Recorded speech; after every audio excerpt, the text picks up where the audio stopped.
Hi, so this is a reading of brief selections from Gulliver's Travels by Jonathan Swift. Part 1, A Voyage to Lilliput. Chapter 1, each chapter has a very long description. The author gives some account of himself and family, his first inducements to travel, his shipwrecked and swims for his life, gets safe on shore in the country of Lilliput, is made a prisoner and carried up the country. It would not be proper for some reasons to trouble the reader with the particulars of our adventures in those seas. This is what I'm not telling you. Let it suffice to inform him that in our passage from there to the East Indies, we were driven by a violent storm to the northwest of Van Diemen's Land. By an observation, we found ourselves in the latitude of 30 degrees 2 minutes south. 12 of our crew were dead by immoderate labor and ill food. The rest were in a very weak condition.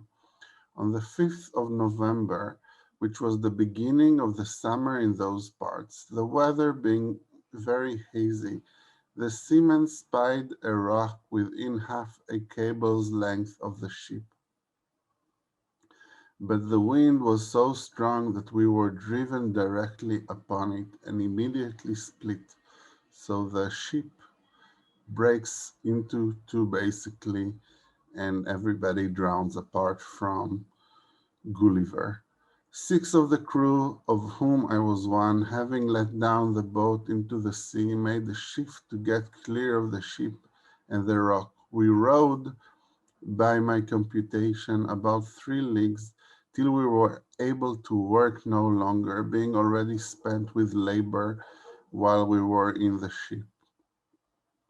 We therefore trusted ourselves to the mercy of the waves, and in about half an hour the boat was overset by a sudden flurry from the north. So even the 6 people on the boat or the 7 people on the boat are overturned and tossed into the sea. What became of my companions in the boat, as well as those who escaped on the rock or were left in the vessel, I cannot tell, but conclude they were all lost. For my part, I swam as fortune directed me and was pushed forward by wind and tide. I often let my legs drop and could feel no bottom.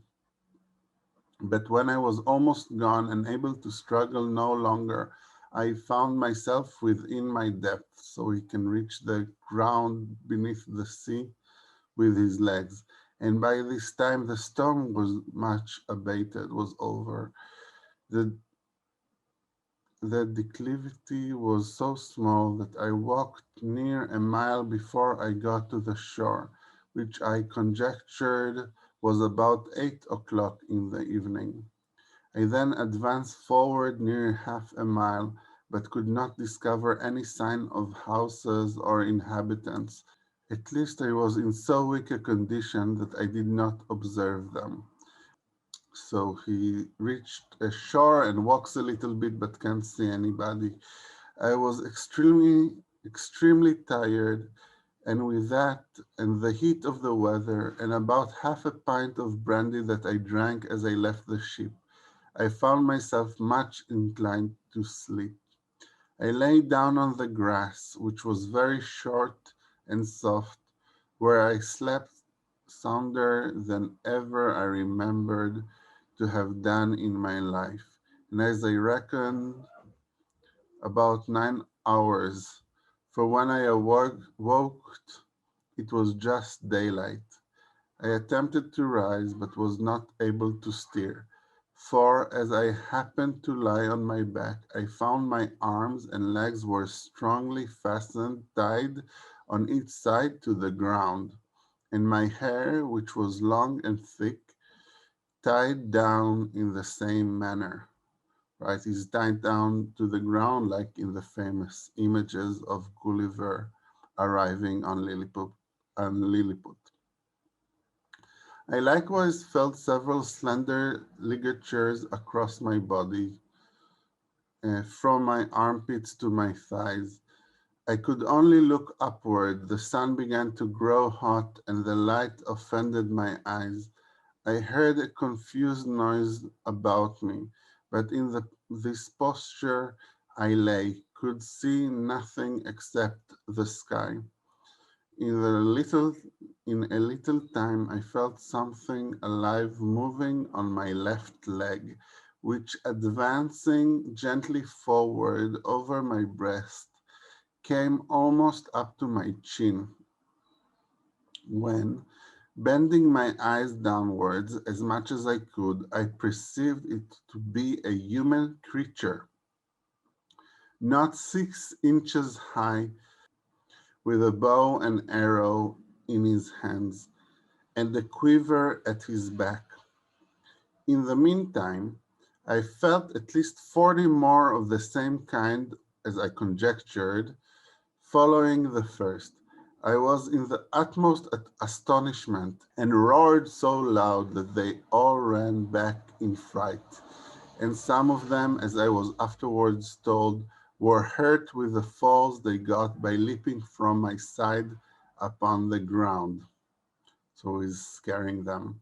However, they soon returned, and one of them, who ventured so far, that was brave enough to go so far as to get a full sight of my face, lifted up his hands and eyes by way of admiration, cried out a shrill but distant voice, Hakina digul.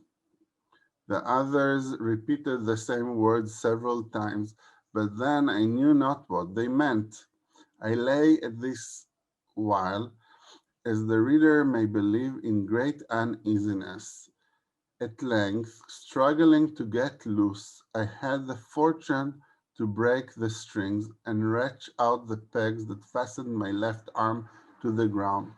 For by lifting it up to my face, I discovered the method they had taken to bind me, and at the same time, with violent pull, which gave me excessive pain, I a little loosened the strings that tied down my hair to the left side, so that I was just able to turn my head about 2 inches.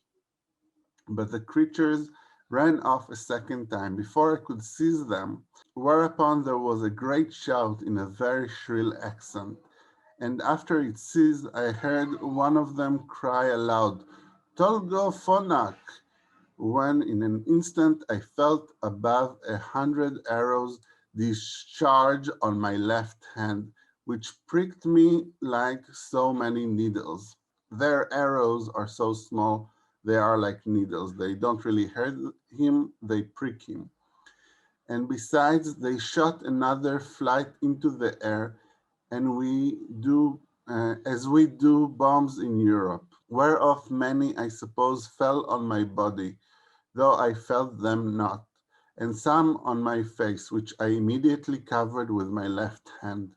When this shower of arrows was over, I fell a groaning with a grief and pain, and then striving again to get loose, they discharged another volley larger than the first, and some of them attempted with spears to stick me in the side, but by good luck I had on a buff jerkin which they could not pierce. So it has this leather clothing that they can't pierce with their arrows and spears. I thought it the most prudent method to lie still, and my design was to continue so till night, when, my left hand being already loose, I could easily free myself. And as for the inhabitants, I had reason to believe I might be a match for the greatest army they could bring against me, if they were all of the same size with him that I saw. But fortune disposed otherwise for me. My luck, my destiny decided something else for me. When the people observed I was quiet, they discharged no more arrows. but by the noise I heard, I knew their numbers increased. And about 4 yards from me, over against my right ear, I heard a knocking for above an hour, like that of people at work. When turning my head that way, as well as the pegs and strings would permit me, I saw a stage erected about a foot and a half from the ground, capable of holding 4 of the inhabitants, with 2 or 3 ladders to mount it, from whence one of them, who seemed to be a person of quality, like an important person, made me a long speech, whereof I understood not one syllable. We again and again encounter the fact that this is a foreign land and he doesn't understand the language. But I should have mentioned that before the principal person began his oration, his speech, he cried out 3 times, Langro Dahul San. These words and the former were afterwards repeated and explained to me. Whereupon immediately about 50 of the inhabitants came and cut the strings that fastened the left side of my head, which gave me the liberty of turning it to the right, and, and of observing the person and gesture of him that was to speak. He appeared to be of a middle age and taller than any of the other 3 who attended him, whereof one was a page that held up his train and seemed to be somewhat longer than my middle finger. The other 2 stood one on each side and supported him. He acted every part of an orator and could observe many periods of threatenings and others of promises, pity and kindness. So by the way he speaks, by the way he gives his speech, you can understand more or less what he's saying.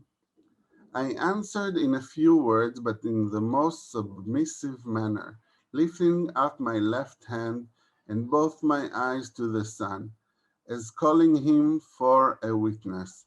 And being almost famished with hunger, having not eaten a morsel for some hours before I left the ship, I found the demands of nature so strong upon me that I could not forbear of showing my impatience, perhaps against the strict rules of decency, by putting my fingers frequently to my mouth to signify that I wanted food. The Hulgu, for so they call a great lord, as I afterwards learned, understood me very well. He descended from the stage and commanded that several ladders should be applied to my sides, on which above 100 of the inhabitants mounted and walked towards my mouth, laden with baskets full of meat, which had been provided and sent thither upon the first intelligence he received of me. I observed there was a flesh of several animals, but could not distinguish them by the taste. There were shoulders, legs, loins, shaped like those of mutton, and very well dressed, but smaller than the wings of a lark. I ate them for 2 or 3 at a mouthful, and took 3 loaves at a time, about the bigness of musket bullets. They supplied me as fast as they could, showing 1,000 marks of wonder and astonishment at my bulk and appetite. I then made another sign that I wanted a drink. They found by my eating that a small quantity would not suffice me, and being a most ingenious people, they slung up with great dexterity one of their largest hogsheads, then rolled it towards my hand and bit out the top. I drank it off at a draught, which I might well do, for it did not hold half a pint, and tasted like a small wine of Burgundy, but much more delicious. They brought me a second hogshead, which I drank in the same manner and made sign for more, but they had none to give me. When I had performed these wonders, they shouted for joy and danced upon my breast repeating several times as they did at first, Hakina Digul. They made me a sign that I should throw down the two hogsheads, but first warning the people, crying aloud, Borach Mavula. And when they saw the vessels in the air, there was a universal shout of Hakina Dagul. I confess I was often tempted while they were passing backwards and forwards on my body to seize 40 or 50 of the first that came in my reach and dash them against the ground. He has these violent hopes. But the remembrance of what I had felt, which probably might not be the worst they could do, and the promise of honor I made them, for so I interpreted my submissive behavior, soon drove out these imaginations. Besides, not to be violent. Besides, I now considered myself as a bound by the laws of hospitality to a people who had treated me with so much expense and magnificence. So they were generous to him, so he doesn't want to attack them anymore.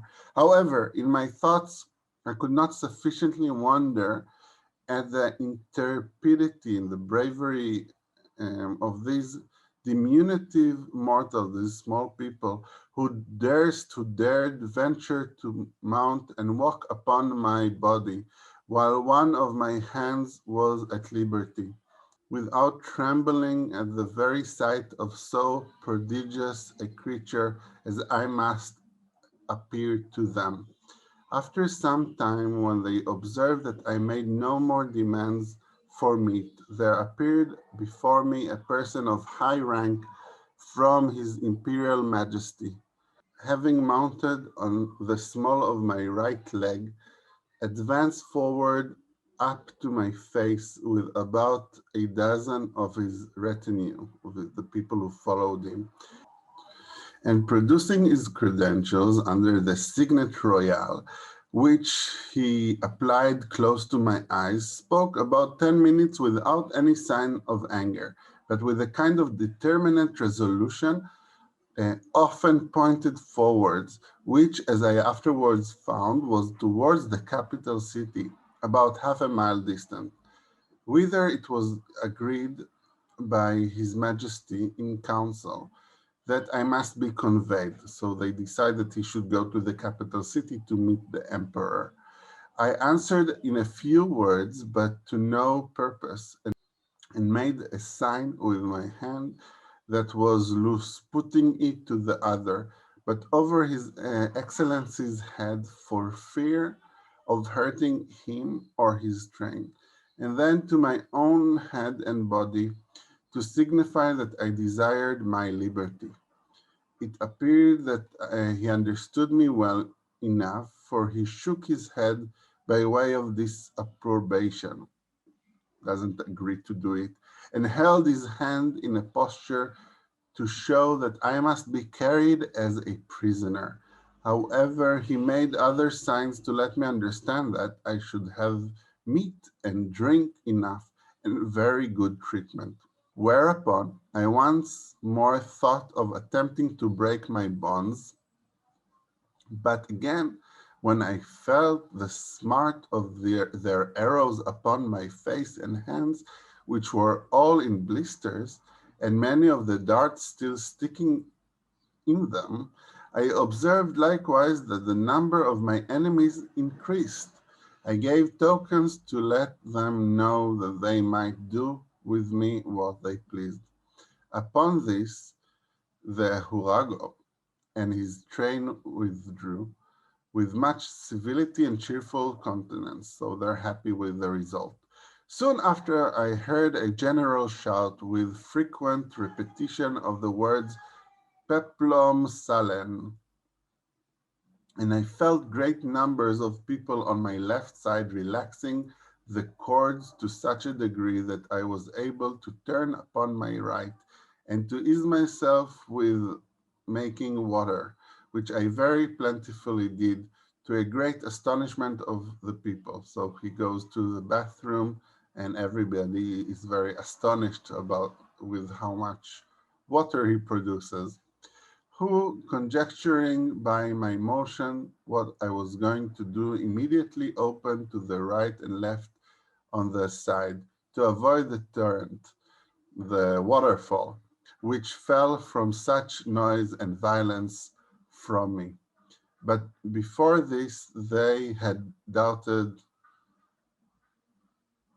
But before this, they had daubed my face and both my hands with a sort of ointment, very pleasant to the smell, which in a few minutes removed all the smart of their arrows. Smart means a hurt.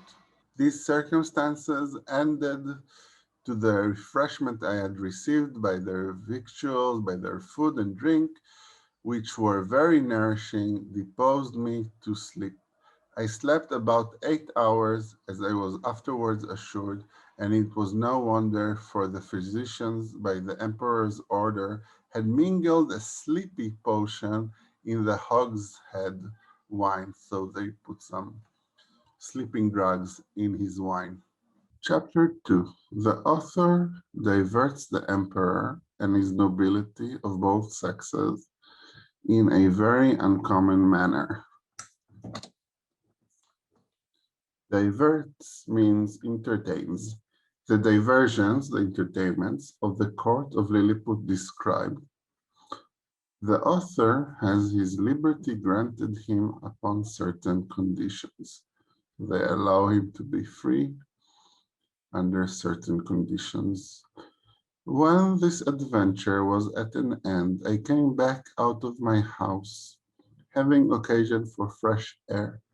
The emperor was already descended from the tower and advancing on the horseback towards me, which had like to have cost him dear, for the beast, though very well trained, yet wholly unused to such a sight, which appeared as if a mountain moved before him, reared up its hinder feet, but that prince, who is an excellent horseman, kept his seat till attendants ran in and held the bridle, while his majesty had time to dismount. When he alighted, went off the horse, he surveyed me round with a great admiration, but kept beyond the length of my chain. He ordered his cooks and butlers, who were already prepared, to give me victuals and drink, which they pushed forward in a sort of vehicles upon wheels till I could reach them. I took these vehicles and soon emptied them all. 20 of them were filled with meat and 10 with liquor. Each of the former afforded me 2 or 3 good mouthfuls, and I emptied the liquor of 10 vessels, which was contained in earthen vales, into one vehicle, drinking it off at a draught. And so I did with the rest. The empress and young princes of the blood of both sexes, attended by many ladies, sat at some distance in their chairs, but upon the accident that happened to the emperor's horse, they alighted and came near his person, which I am now going to describe. He is taller by almost a breadth of my nail than any of his court, which alone is enough to strike an awe into the beholders.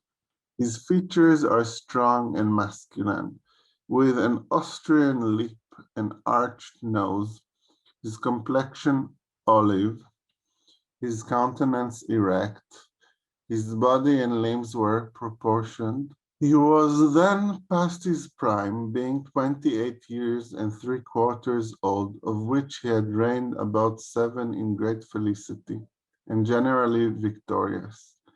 For the better convenience of beholding him, I lay on my side so that my face was parallel to his, and he stood but 3 yards off. However, I have had him since many times in my hand, and therefore cannot be deceived in his description. His dress was very plain and simple, and the fashion of it between the Asiatic and the European. But he had on his head a light helmet of gold, adorned with jewels, and a plume on the crest. He held his sword drawn in his hand to defend himself, if I should happen to break loose. It was almost 3 inches long. The hilt and scabbard were gold enriched with diamonds.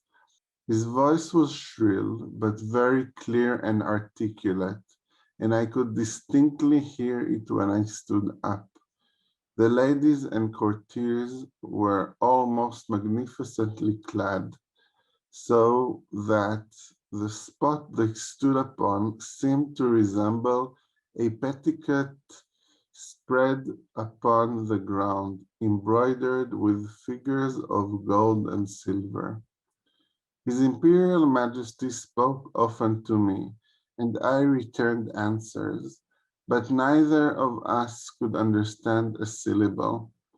There were several of his priests and lawyers present, as I conjectured by their habits, by what they wore, who were commanded to address themselves to me. And I spoke to them in as many languages as I had the last smattering of, which were High and Low Dutch, Latin, French, Spanish, Italian, lingua franca, but all to no purpose. After 2 hours, the court retired, and I was left with a strong guard to prevent the impertinence and probably the malice of the rabble, who were very impatient to crowd about me as near as they durst. So he's there guarding him against the small people, not guarding him to protect the small people. And some of them had the impudence, the gall, to shoot their arrows at me as I sat on the ground by the door of my house, whereof one very narrowly missed my left eye. But the colonel ordered 6 of the ringleaders to be seized, and thought no punishment so proper to deliver them bound into my hands, which some of his soldiers accordingly did, pushing them forward with the butt ends of their pikes into my reach. I took them all in my right hand, put 5 of them into my coat pocket, and as to the 6th, I made a countenance as if I would eat him alive. The poor man squealed terribly, and the colonel and his officers in much pain, especially when they saw me take out my penknife. But I soon put them out of fear, for looking mildly, immediately cutting the strings he was bound with, I set him gently on the ground, and away he ran. I treated the rest in the same manner, taking them one by one out of my pocket, and I observed both the soldiers and people were highly delighted at this mark my clemency, the fact that I don't want to punish people, that I feel sorry for them and forgiving them, which was represented very much to my advantage at court. Chapter 5. The author, by an extraordinary stratagem, prevents an invasion. A high title of honor is conferred upon him. Ambassadors arrive from the Emperor of Belevsky and sue for peace. The Empress' apartment on fire by an accident. The author instrumental in saving the rest of the palace. Notice that when this book says the author, it means Gulliver, the narrator, not Swift, the actual author. His Majesty desired I would take some of other opportunity of bringing all the rest of his enemies' ships into his ports. And so, unmeasurable in the ambition of Princess, that he seemed to think of nothing less than reducing the whole empire of Belevsky into a province and governing it by a victory, of destroying the big Indian exiles and compelling that people to break the smaller end of their eggs, by which he would remain the sole monarch of the whole world. But I endeavored to divert him from this design by many arguments drawn from the topics of policy as well as justice. I plainly protested that I would never be an instrument of bringing a free and brave people into slavery. And when the matter was debated in council, the wisest part of the ministry were of my opinion. The open, bold declaration of mine was so opposite to the schemes and politics of His Imperial Majesty, the Emperor, that he could never forgive me. He mentioned it in a very artful manner at council, where I was told that some of the wisest appeared, at least by their silence, to be of my opinion. But others, who were my secret enemies, could not forbear some expressions which, by a side wind, reflected on me. And from this time began an intrigue between His Majesty and a junto of ministers maliciously bent against me, which broke out in less than 2 months, and had like to have ended in my utter destruction. Of so little weight are the greatest services to princes when put into the balance with a refusal to gratify their passions. So even though he helped the emperor a lot in winning a war, the fact that he wouldn't destroy the other kingdom, then the other empire, made the emperor angry at him and made him want to revenge. The reader may remember that when I signed those articles upon which I recovered my liberty, there were some which I disliked upon account of their being too servile, too much like a servant. Neither could anything but an extreme necessity have forced me to submit. But being now a Nardak of the highest rank in the empire, such offices were looked upon as below my dignity, and the emperor, to do him justice, never once mentioned them to me. However, it was not long before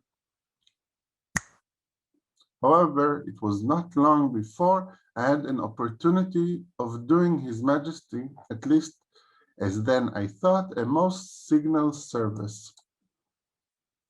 I was alarmed at midnight with the cries of many hundred people at my door, by which, being suddenly awakened, I was in some kind of terror. I heard the word Burglum repeated incessantly. Several of the emperor's court, making their way through the crowd, entreated me to come immediately to the palace, where the Imperial Majesty's apartment was on fire by the carelessness of a maid of honor who fell asleep while she was reading a romance. I got up in an instant and orders being given to clear the way before me, and it being likewise a moonshine night, I made a shift to get to the palace without trampling on any of the people. I found they had already applied ladders to the walls of the apartment and were well provided with buckets, but the water was at some distance.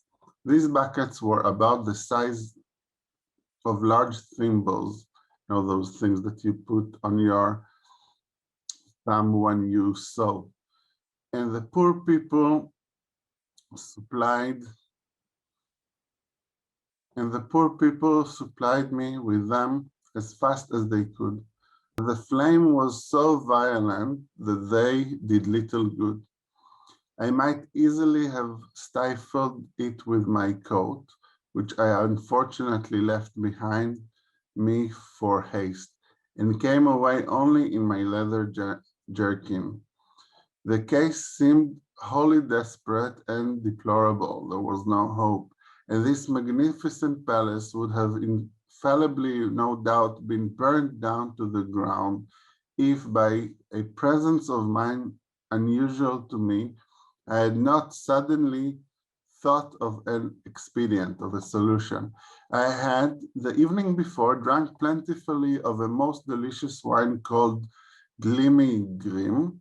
The Belfukians call it Flunek, but ours is esteemed the better sort, which is very diuretic. That means that it makes you have a lot of urine. By the luckiest chance in the world, I had not discharged myself of any part of it. The heat I had contracted by coming very near the flame and by laboring to quench them made the wine begin to operate by urine, which I avoided in such a quantity and applied so well to the proper places that in 3 minutes the fire was wholly extinguished, and the rest of that noble pile, which had cost so many ages in erecting, preserved from destruction. So he saved the palace by peeing on him. It was now daylight, and I returned to my house without waiting to congratulate with the emperor, because although I had done a very eminent piece of service, yet I could not tell how his majesty might resent the manner by which I had performed it. For, by the fundamental laws of the realm, it is capital in any person that is deserving of a death sentence, in any person of what quality soever, to make water within the precincts of the palace. You're not allowed to go to the bathroom within the palace. But I was a little comforted by the message from His Majesty that he would give orders to the Grand Judiciary for passing my pardon in form, which, however, I could not obtain, and I was privately assured that the Empress, conceiving the greatest abhorrence of what I had done, removed to the most distant side of the court, firmly resolved that those buildings should never be repaired for her use, and in the presence of her chief confidants, could not forbear vowing revenge. Chapter 6. Their notions relating to the duties of parents and children differ extremely from ours.